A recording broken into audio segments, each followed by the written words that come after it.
Grammar class সিরিজের আজ আমাদের সেকেন্ড ক্লাস অর্থাৎ ডে 2।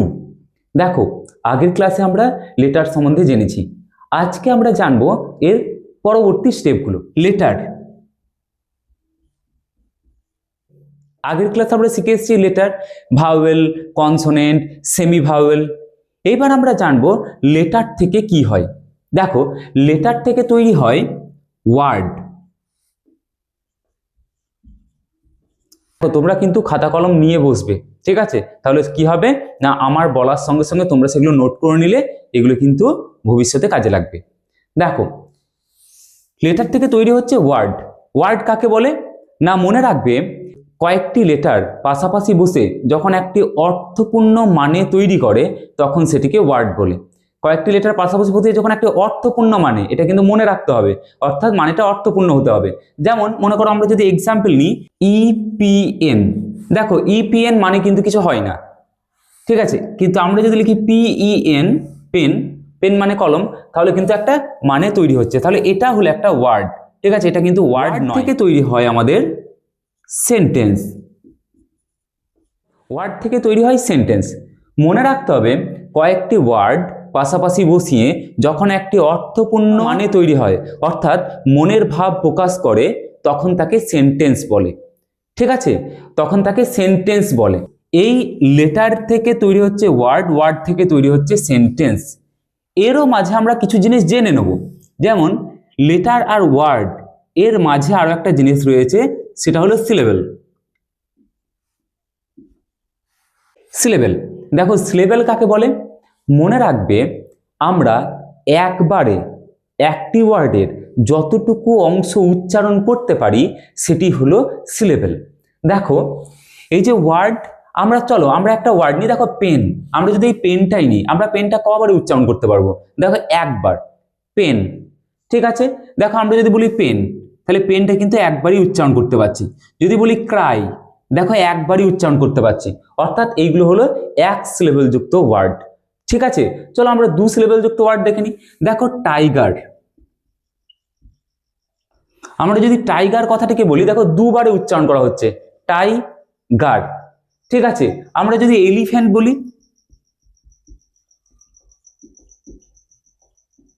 দেখো দুবারে, এলিফ্যান্ট, টাইগার, ঠিক আছে? অর্থাৎ এইগুলো হলো দুই সিলেবেল যুক্ত ওয়ার্ড, ঠিক আছে? যেগুলো তিনবারে উচ্চারণ করা হয় সেগুলো তিন সিলেবেল যুক্ত ওয়ার্ড। যেমন দেখো ক্লিনলিনেস,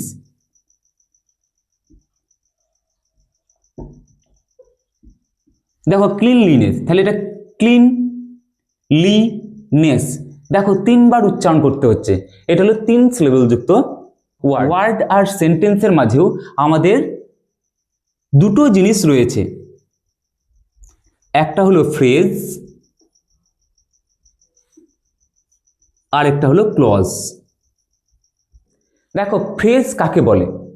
মনে রাখবে কয়েকটি ওয়ার্ড পাশাপাশি বসিয়ে যখন একটি মানে প্রকাশ করে তখন তাকে ফ্রেজ বলে। কিন্তু এইখানে কোনো ফাইনাইট ভার্ব বা সাবজেক্ট দেখতে পাবো না, ঠিক আছে? অর্থাৎ মনে রাখবে এখানে কোনো ফাইনাইট ভার্ব দেখা যায় না। আর ক্লজ কি? ক্লজ কয়েকটি ওয়ার্ড পাশাপাশি বসিয়ে যখন একটি আংশিক মানে প্রকাশ করে, অর্থাৎ সেন্টেন্সের আংশিক মানে প্রকাশ করে, তখন তাকে ক্লজ বলে। এই ক্লজে কিন্তু ফাইনাইট ভার্ব দেখা যায়, এখানে সাবজেক্ট আর ফাইনাইট ভার্ব দেখা যায়, ঠিক আছে? তাহলে দুটোর মধ্যে পার্থক্য কি? এইখানেও কয়েকটি ওয়ার্ড থাকবে, এটাও কয়েকটি ওয়ার্ড নিয়ে তৈরি হবে, কিন্তু এটা কি, এটাতে ফাইনাইট ভার্ব থাকবে না, আর এটাতে ক্লজে কিন্তু ফাইনাইট ভার্ব আর সাবজেক্ট থাকবে। দেখো আমরা এক্সাম্পল নিই, তাহলে বুঝতে পারবো। ফ্রেজ, এ গোল্ডেন রিং, দেখো এ গোল্ডেন রিং, এখানে দেখো তিনটে ওয়ার্ড রয়েছে, ঠিক আছে? এ গোল্ডেন রিং, এটা কিন্তু একটা ফ্রেজ। দেখো এখানে কিন্তু কোনো ফাইনাইট ভার্ব নেই বা আলাদা করে কোনো সাবজেক্ট আমরা খুঁজে পাবো না, ঠিক আছে? মানে যেখানে ফাইনাইট ভার্ব নেই সেখানে সাবজেক্ট তো থাকবে না। তার মানে বুঝতে পারছি আমরা যে এ গোল্ডেন রিং এটা হলো একটা ফ্রেজ, ঠিক আছে? চলো আমরা একটা ক্লজ দেখে নিই। Clause, I know a boy who is good. দেখো এখানে কিন্তু এটা পুরোটা একটা সেন্টেন্স, এখানে কিন্তু দুটো ক্লজ আছে, ঠিক আছে, এইটা একটা ক্লজ আর এইটা একটা ক্লজ, ঠিক আছে। হু ইজ গুড, দেখো এখানে কিন্তু দুটো ক্লজ রয়েছে। মনে থাকবে কি করে না, দেখো এইখানে একটা ফাইনাইট ভার্ব রয়েছে, এইখানেও একটা ফাইনাইট ভার্ব রয়েছে, এই ইজটা এখানে কিন্তু মেন ভার্ব রূপে কাজ করছে, অর্থাৎ এখানে এটা মেন ভার্ব। তার মানে দেখো এখানে কিন্তু দুটো ক্লজ, সেন্টেন্স একটা কিন্তু দুটো ক্লজ। এইখানে কিন্তু দেখো সেরকম কোনো ভার্ব নেই, তার জন্য এটা ফ্রেজ, আর এটা কিন্তু ক্লজ, ঠিক আছে। এখানে এখানে এই দুটো হলো ক্লজ। এবারে শোনো বলি, ক্লজকে আবার আমরা দুটো ভাগে ভাগ করি, ঠিক আছে। একটা হলো মেইন ক্লজ, যেমন এটা হলো মেইন ক্লজ, আর এটা হলো সাবঅর্ডিনেট ক্লজ, ঠিক আছে। এটাকে আমরা মেইন ক্লজ বলতে পারি বা প্রিন্সিপাল ক্লজ বলতে পারি। তাহলে কি বললাম, এই ক্লজটাকে আমরা মেইন ক্লজ বলতে পারি বা প্রিন্সিপাল ক্লজ বলতে পারি। এইটা আমাদের সাবঅর্ডিনেট ক্লজ বা বলতে পারি ডিপেন্ডেন্ট ক্লজ, ঠিক আছে, সাবঅর্ডিনেট ক্লজ বা ডিপেন্ডেন্ট ক্লজ। তাহলে দেখো ক্লজকে আবার দুটো ভাগে ভাগ করি আমরা, মেইন ক্লজ আর সাবঅর্ডিনেট ক্লজ। শোনো তোমাদের মনে প্রশ্ন আসতে পারে যে আরো একটা ক্লজ, হয়তো তোমরা যে স্যারের কাছে পড়েছো সে আরো একটা ক্লজের নাম শুনে থাকতে পারো, সেটা হলো কোঅর্ডিনেট ক্লজ। শোনো এই মেইন ক্লজ বা প্রিন্সিপাল ক্লজ যেমন কাজ করে, কোঅর্ডিনেট ক্লজও কিন্তু ঠিক সেই রকম কাজ করে। আমরা কিন্তু এটাও শিখবো যখন আমরা ক্লজ নিয়ে আলোচনা করব, ঠিক আছে, এটা আমরা ডিটেলসে জানবো। বেশ, আজকে আমরা এই ক্লাসে এইগুলো জানবো না, এটা ঠিক পরের ক্লাসে জানবো, কারণ এই ক্লাসটা অনেক বড় হয়ে যাবে। দেখো আমরা এখন এটার একটু এই ফ্রেজগুলো জেনে নিই, যে ফ্রেজ আমাদের ক ভাগে ভাগ করে। ফ্রেজকে আমরা তিন ভাগে ভাগ করি, কি কি না, ফ্রেজকে, হ্যাঁ এই ফ্রেজকে আমরা তিন ভাগে ভাগ করি, কি কি, নাউন ফ্রেজ, অ্যাডজেক্টিভ ফ্রেজ আর অ্যাডভার্ব ফ্রেজ। দেখো এবার তোমাদেরকে একটা কথা বলে রাখি, এই ফ্রেজ আমরা noun phrase, adjective phrase, adverb phrase ভাগ করলাম, তোমরা হয়তো আরো ফ্রেজের ভাগ শুনতে পারো, কিন্তু তোমাদের সিলেবাসে আর নেই।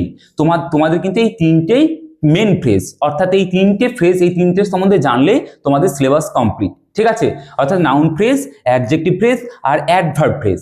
এইবার আমরা ক্লজকে যেমন দেখলাম এখানে দুটো ভাগে ভাগ করা হয়, এই সাবঅর্ডিনেট ক্লজকে কিন্তু আবার ঠিক এইরকমই তিনটা ভাগে ভাগ করা হয়।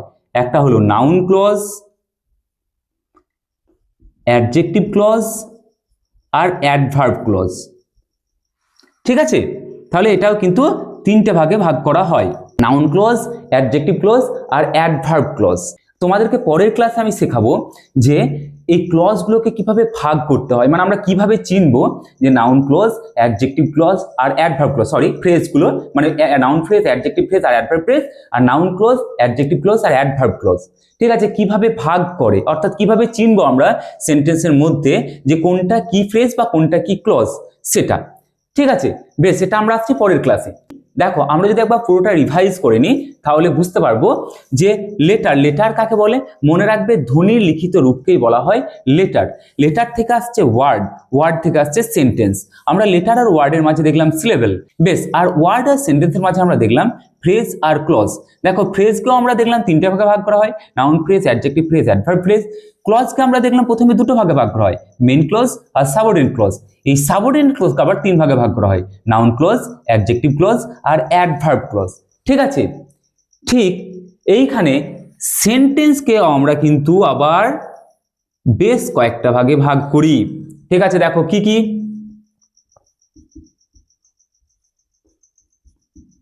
Assertive sentence,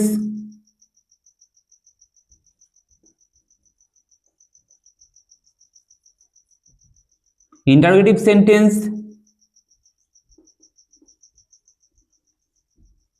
imperative sentence,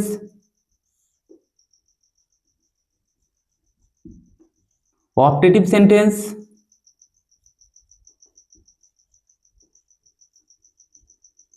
exclamatory sentence, ঠিক আছে। আমরা সেন্টেন্সকেও কিন্তু পাঁচ ভাগে ভাগ করি, কি কি, assertive sentence, interrogative sentence, imperative sentence, optative sentence আর এক্সক্লেমেটরি সেন্টেন্স, ঠিক আছে। আমরা পরের ক্লাসে এইগুলো ডিটেলসে জানবো, ঠিক আছে। দেখা হচ্ছে নেক্সট ভিডিওতে।